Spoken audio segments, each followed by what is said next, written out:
Selamat pagi anak-anak Ibu semuanya. Pagi, Bu. Pagi. Gimana kabarnya hari ini? Apakah sehat semua? Baik, Bu. Sehat. Oke, baguslah. Oke, Sehat, sebelum Bu. Ibu gimana? Sehat nggak, Bu? Ibu sehat. Oke, sebelum memulai pembelajaran, kita berdoa dulu ya. Ketua kelas, mari dipimpin doanya. Berdoa dimulai.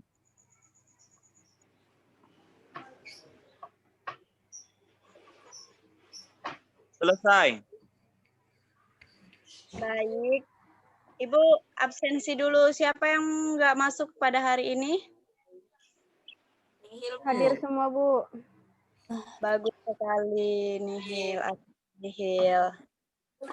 Pertemuan kali ini Ibu akan membahas tentang teks narasi. Ayo, ada yang bisa tahu apa itu teks narasi?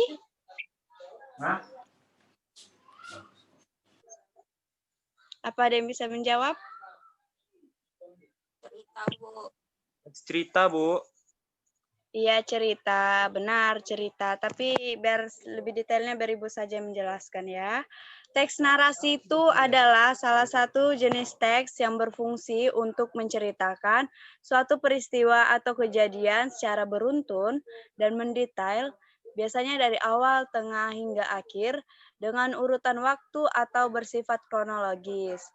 Tujuan dari teks ini biasanya menceritakan kepada pembaca seolah-olah berada dalam cerita tersebut, atau dengan kata lain mengalami hal tersebut dan menambah wawasan pembaca. Oke, yang selanjutnya itu ada ciri-ciri.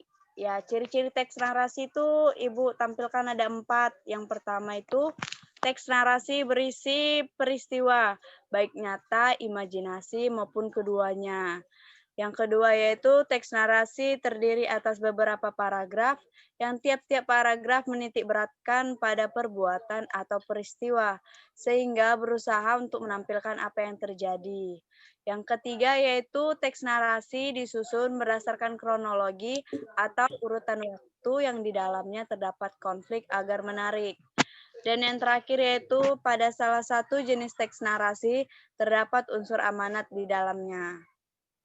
Oke, yang selanjutnya itu ada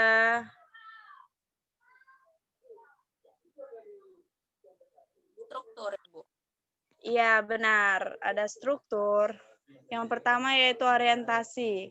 Struktur orientasi ini pada bagian ini penyajian teks narasi terdiri atas tokoh, penokohan, latar tempat, latar cerita, latar waktu, latar suasana, dan unsur-unsur lainnya yang erat kaitannya dengan yang disajikan pada bagian awal.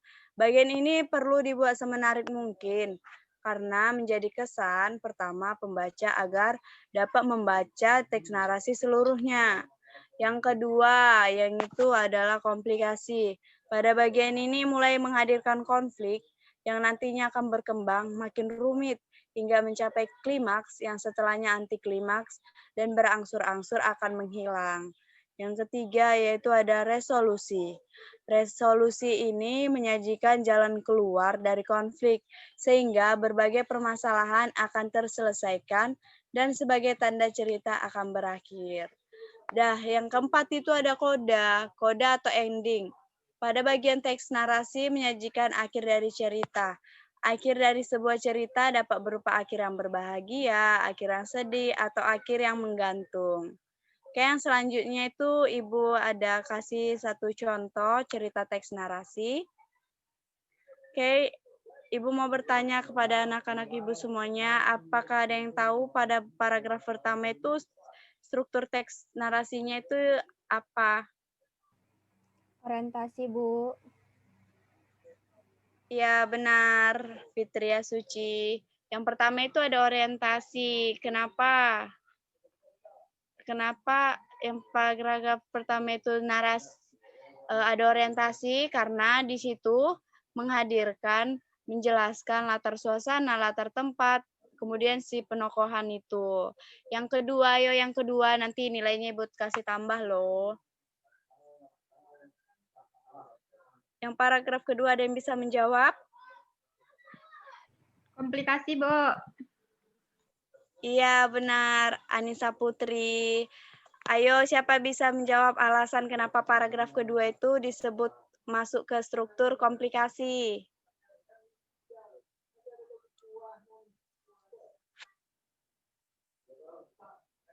Ayo, kenapa? Ada yang bisa menjawab? Karena udah muncul masalahnya, Bu. Iya, benar, Fitria Suci. Ya, karena paragraf kedua ini masalah-masalah mulai memuncak ya, anak-anak. Yang ketiga itu, ayo yang belum pernah menjawab sama sekali. Paragraf ketiga ini masuk struktur apa ya? Ayo yang nggak pernah memberikan jawabannya kepada Ibu.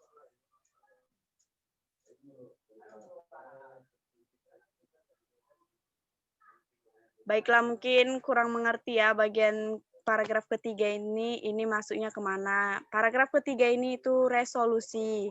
Karena paragraf ketiga ini masalah-masalah mulai menghilang. Udah mulai terselesaikan dengan sendirinya. Dan yang keempat, ayo di sini pasti semuanya pada tahu paragraf ini ya apa strukturnya kenapa? Koda, Ibu. Iya, betul sekali Dewi Maharani. Paragraf keempat ini koda karena berisi akhir cerita atau amanat yang disampaikan penulis kepada pembaca. Oke, mungkin cukup sekian Ibu jelaskan hari ini. Apakah anak-anak Ibu ada yang ingin bertanya dari penjelasan Ibu? Sebelum Ibu ngasih tugas ya, ayo ada yang bertanya? Tidak, Bu. Tidak, Bu. Oke, Ibu. Ibu yakin pasti kalian bisa mengerti apa yang Ibu sampaikan pada materi hari ini. Oke, tugas hari ini yaitu Ibu silakan mencatat ya. Silakan kalian mencari apa itu klimaks dan anti klimaks dan berikan contoh-contohnya. Nanti dikumpul di share-nya di satu dokumen kepada ketua kelas ya. Ya, Bu. Mungkin cukup sekian pertemuan kita hari ini. Sampai jumpa di pertemuan selanjutnya. Terima kasih telah mendengarkan apa yang Ibu sampaikan dengan baik. Sampai jumpa kembali anak-anak. Terima kasih, Bu. Terima kasih, Bu. Baik, Sampai Bu. jumpa. Terima kasih Bu Elena. Iya, sama-sama anak-anak. Sese, Bu. Sese.